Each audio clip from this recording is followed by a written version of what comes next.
Hello बच्चों, class 12th। चलिए, हमने इससे पहले क्लास में किया था, हमने अल्टरनेटिंग करंट को अलग अलग सर्किट में लगाया था। सबसे पहले हमने अकेले रजिस्टिव सर्किट में लगाया था। वहाँ हमें पता चला था कि करंट और वोल्टेज में से कोई भी लीड आगे नहीं जा रहा, पीछे नहीं रह रहा, दोनों साथ चलते हैं। फिर हमने इंडक्टिव सर्किट में लगाया था। वहाँ हमें पता चला कि current lead the voltage voltage lead the current by π/2। फिर हमने कैपेसिटिव सर्किट में लगाया था अलग से, तो हमें पता चला था कि current lead the voltage by π/2।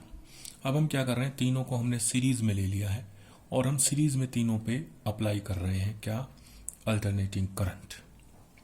यानी हमारे टॉपिक का नाम है alternating current applied to a series LCR circuit, यानी AC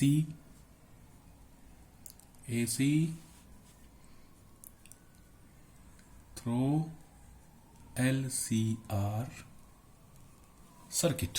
ठीक है, तो हमने सीरीज में लिया और करंट अप्लाई किया है। अब तक के हमने देखेंगे, आप पिछले टॉपिक हमने यहाँ क्या अप्लाई किया था, EMF, E is equal to E0 sin ωt।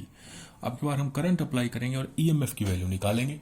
पहले हमने क्या किया था, EMF अप्लाई किया था और करंट की वैल्यू निकाली थी, ऐसे किया था। अब आपको पता है सीरीज में वोल्टेज डिवाइड हो जाती है ना। तो सारी जो वोल्टेज है वो रेजिस्टेंस, इंडक्टर और कैपेसिटर के अक्रॉस डिवाइड होगी। तो E is equal to E across R plus voltage across L and voltage across capacitance. तो हमें तीनों को पता है कि एक सिंपल रेजिस्टिव सर्किट ले, हम क्या लें, अगर हम एक सिंपल रेजिस्टेंस सर्किट लें, रेजिस्टेंस में वोल्टेज होती है V is equal to IR, inductor में वोल्टेज होती है E is equal to L di/dt होती है। क्लियर है ना। रेजिस्टेंस में V is equal to IR, inductor में E is equal to L di/dt। और अगर हम कैपेसिटर लें तो कैपेसिटर में हमें फॉर्मूला होता है Q is equal to CV। तो ऐसे वोल्टेज के आगे V is equal to Q/C। तो हमने तीनों वैल्यू रख दी, रेजिस्टेंस की IR, L di/dt और Q/C। I हमने अप्लाई किया है, I is equal to I0 sin ωt apply किया है। अब हम क्या करेंगे, ये I यहाँ रख सकते हैं, di/dt और Q तीनों की वैल्यू रखेंगे। तो सबसे पहले हमने I का क्या कर दिया, डिफरेंशिएशन di/dt, ताकि वो वैल्यू यहाँ रख दें। I0 यूं का यूं, sin ωt का cos ωt इंटू में ओमेगा का ωt का ओमेगा। क्लियर है। फिर हमने क्या किया, हम I को क्या लिख सकते हैं, dq/dt लिख सकते हैं। Current rate of flow of charge is equal to I0 cos sin ωt। dt इधर गया, मल्टीप्लाई हो गया, dt मल्टीप्लाई हो गया तो dq बच गया, दोनों तरफ इंटीग्रेशन कर दिया, dq का आ गया q और I0 sin ωt का आ गया minus cos ωt/ω, integration ωt का ओमेगा आ गया। क्लियर है। 3। अब हम क्या करेंगे, एक I की वैल्यू, di/dt की वैल्यू और Q की वैल्यू किसमें पुट करेंगे, इक्वेशन स्टार में। I, di/dt और Q तीनों की वैल्यू मैंने पुट कर दी। E इज इक्वल टू, तीनों की वैल्यू जब मैं पुट करने लगता हूं तो हमारे पास इस तरह से वैल्यू पुट होती है। E is equal to IR, I की जगह पुट कर दिया I0 sin ωt इंटू में R, L यू का यूं, di/dt पुट कर दिया मैंने, I0 ओमेगा cos ωt। ठीक है।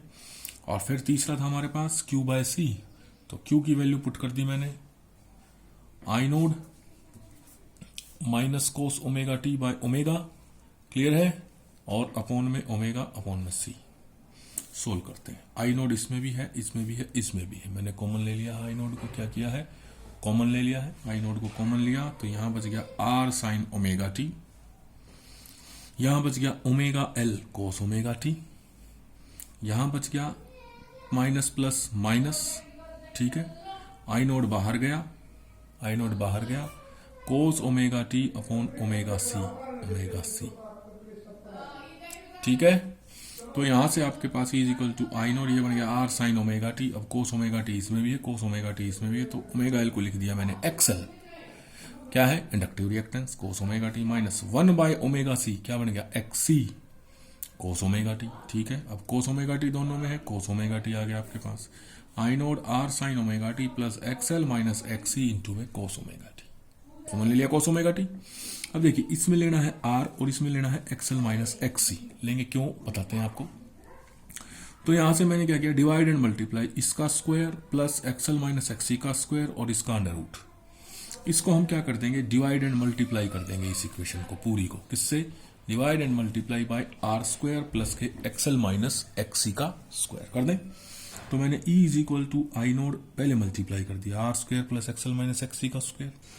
अब मैं क्या कर रहा हूं, डिवाइड कर रहा हूं R sine omega T upon में under root R square plus XL minus XC का स्क्वायर प्लस में XL minus XC cos omega T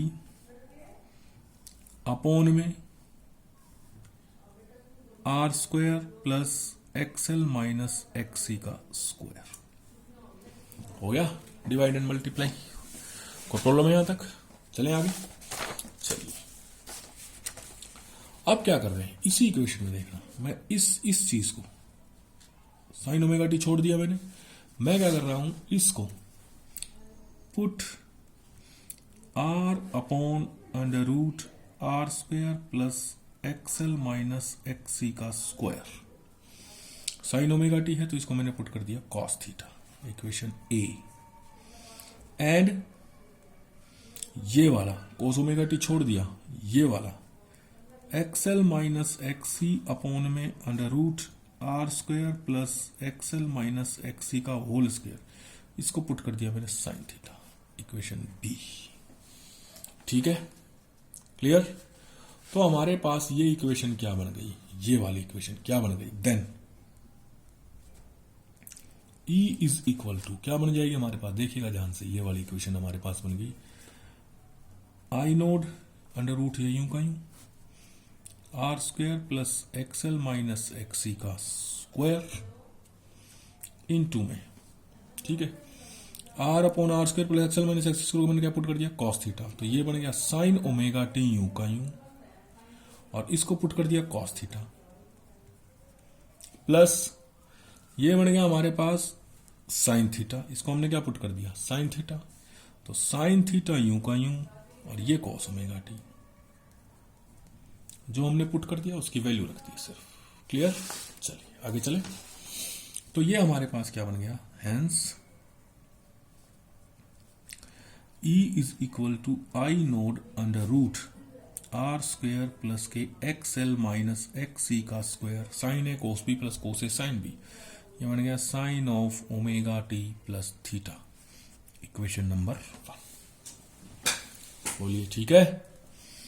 the value of E will be maximum, वही उसी तरीके से the value of E will be maximum कब, if sine of omega T plus theta is equal to maximum is equal to 1।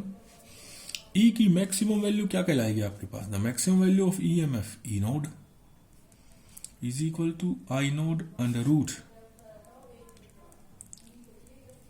X E का square, sign की value क्या होगी 1, equation number 2। क्या करें, पुट 2 इन 1, आई नोड अंडर रूट, इसको किसके बराबर पुट कर देंगे, ई नोड के बराबर, पुट 2 इन 1। दो को हमने क्या कर दिया भाई, एक की जगह पुट कर दिया। जैसे हमने दो को एक की जगह पुट किया तो ये आ गया E इज इक्वल टू, ये वैल्यू आ गई E naught sine of omega T plus theta is voltage obtained. वहां हमेशा हमको क्या ऑब्टेन हो रहा था, क्या मिल रही थी वैल्यू, करंट की। यहां हमें किसकी वैल्यू मिली, वोल्टेज की। अप्लाई हमने क्या किया था, करंट, है ना। And I is equal to I naught sine omega t is current applied. Clear है? बोलिए। तो अब क्या कौन आ गई, ये ओमेगा टी, ये थीटा, ये E, ये I, यानी EMF या वोल्टेज आगे है किससे, करंट से, कितने एंगल से, थीटा एंगल से। क्लियर हो गया? यानी पहले 90 का फर्क आया था किसमें, कैपेसिटिव और इंडक्टिव में, अब किसका फर्क आ रहा है, थीटा का। Hence we can say that in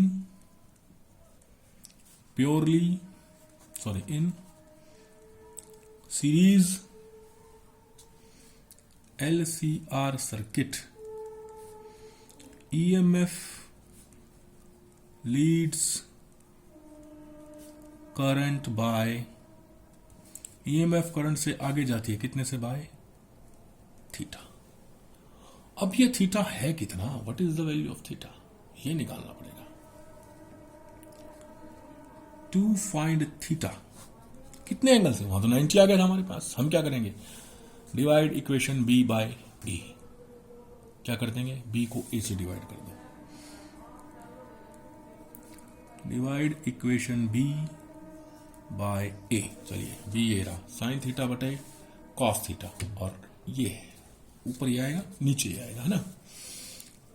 sign theta by cos theta is equal to XL minus XC upon under root R square plus XL minus XC का स्क्वायर, आर अपॉन में under root R square plus XL minus XC का square, ऊपर होगा ये cancel आ जाएगा, तो sine by cos tan theta is equal to XL minus XC by R, और theta is equal to tangent inverse XL minus XC by R. यानी कि हमारे पास क्या होगा कि हमने क्या किया है, sine by cos tangent theta आ गया तो ये कैंसिल हो गया, XL minus XC by R आ गया, and theta is equal to tangent inverse XL minus XC by R. यानी यहां से हम इस फॉर्मूले से हम क्या कर सकते हैं, ये निकाल सकते हैं कौन सा कितने एंगल से, सॉरी ईएमएफ करंट से कितने एंगल से आगे या पीछे। क्लियर। अब फिर वही सी इक्वेशन नंबर 2, हमें इक्वेशन नंबर 2 को देखना है। देखें, चलिए सी इक्वेशन नंबर 2 देखें, सी इक्वेशन 2 देखते हैं। इक्वेशन 2 क्या है हमारे पास, ये रही भाई, E naught is equal to I node under root R square plus XL minus XC का square. Equation number 2 is E naught is equal to I node under root R square plus XL minus XC का square. यहां से आपके पास क्या आ जाएगा, I naught is equal to E naught by under root square. अब देखिए, current is equal to voltage upon resistance, है ना। करंट की जगह करंट, वोल्टेज की जगह वोल्टेज, ये रेजिस्टेंस होना चाहिए, और ये है भी रेजिस्टेंस, लेकिन इट इज कॉल्ड इम्पीडेंस। इसको क्या कहते हैं, impedance. The denominator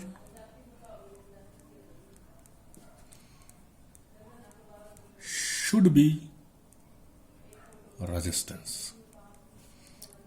and it is so, but it is called impedance. It is denoted by Z. इसको किससे डिनोट करते हैं, Z। सो इम्पीडेंस क्या है, देखिए हमने क्या किया था, जो अकेले किसमें से वायर में से करंट का अपोज करे रेजिस्टेंस, जो इंडक्टर में से करंट का अपोज करे इंडक्टिव रिएक्टेंस, उसको लिखते थे एक्सएल से या किससे, ओमेगा एल से, ठीक है। जो कैपेसिटर में से करंट को अपोज करे एक्सी या ओमेगा सी लिखते। अब तीनों में से जो करंट का एक साथ सीरीज के तीनों में से जो करंट का अपोज करेगा, इस सर्किट में से जो करंट का अपोज करेगा ना, वो हमारा कहलाएगा इम्पीडेंस। क्या कहलाएगा, impedance. It is the opposition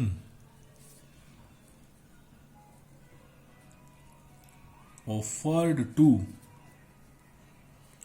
flow of current by a series LCR circuit। Series LCR circuit जो करंट को अपोज करता है ना, वो क्या कहलाता है, impedance. So Z LCR is equal to under root R square plus के एक्सएल माइनस एक्सी का square. This is called impedance. जो इन तीनों में से करंट के फ्लो को अपोज करेगा, that will be our impedance. ठीक है, क्लियर। स्पेशल केस क्या है फिर,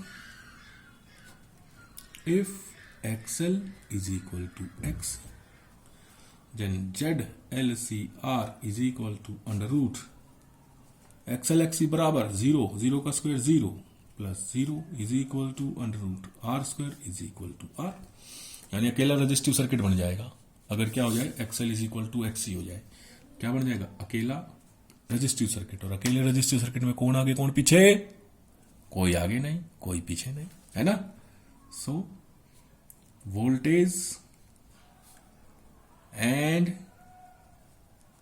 current will be in same phase. किसमें होंगे? सेम फेज में होंगे। बोलिए, ठीक है। Second case, if XL is greater than XC, XL क्या हो जाए? XC से बड़ा हो जाए, है ना। तो अभी हमने कहा था कि थीटा कैसे निकालेंगे? Then by tangent theta is equal to XL minus XC is by R। अब XL बड़ा है तो वैल्यू क्या आएगी? Net positive. तो थीटा की वैल्यू क्या आएगी? पॉजिटिव, ठीक है।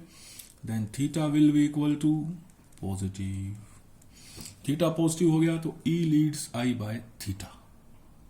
थीटा पॉजिटिव तो E आगे है ना। इस सर्किट में हो क्या रहा है? E लीड्स बाय थीटा अब थीटा पॉजिटिव आ गया यानी E leads I by theta. और EMF किस में आगे होता है? इंडक्टिव सर्किट में। किस में आगे होता है? तो पूरा सर्किट है ना जो LCR तीनों है, वो सर्किट में डोमिनेशन किसका हो जाएगा? इंडक्टर का। Then it will be inductive dominated circuit. Clear है? बोलिए। तो अब ये देखिए आप कि हमें क्या समझ में आया कि अगर आपके पास सीरीज LCR सर्किट है, क्या है? सीरीज LCR सर्किट है, तो हमारे पास कौन लीड करेगा? E lead I by theta. तो अगर हम एक ग्राफ से बनाएं तो ये तो जो आगे कर रहा है उसको बाद में बनाना होता है I। अब यहां से शुरू करेंगे तो ये हो जाएगा 90 से आगे, यहां से शुरू करेंगे तो हो जाएंगे सेम फेज में, लेकिन ये क्या है? थीटा से आगे, तो बीच में से कहीं शुरू कर देंगे।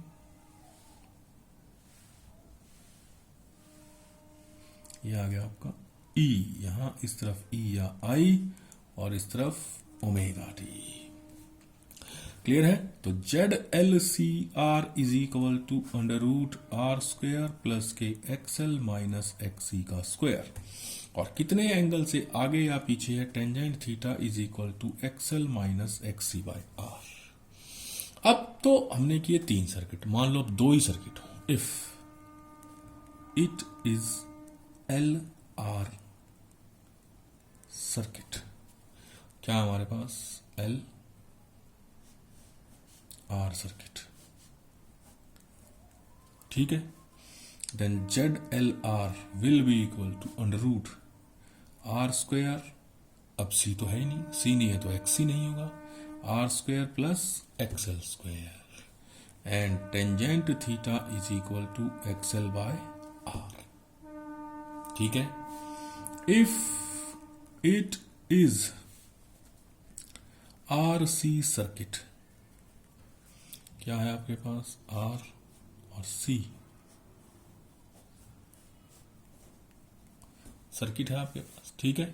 Then ZRC is equal to under root R square plus XC square and tangent theta is equal to XC by R।